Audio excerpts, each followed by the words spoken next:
Hello, আসসালামু আলাইকুম। শখের খামার ফরিদপুর ইউটিউব চ্যানেল থেকে ছোট্ট একটা শর্ট ভিডিও নিয়ে চলে আসলাম।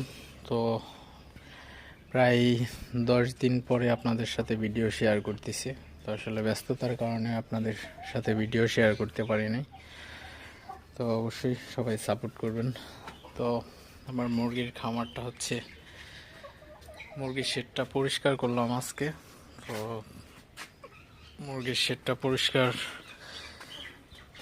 কিভাবে করতে হয়, আসলে শেডটা পরিষ্কার করার পর কতদিন রেস্ট দিতে হয়, তো বিগত ভিডিওতে আপনাদের সাথে অনেকবার শেয়ার করছি।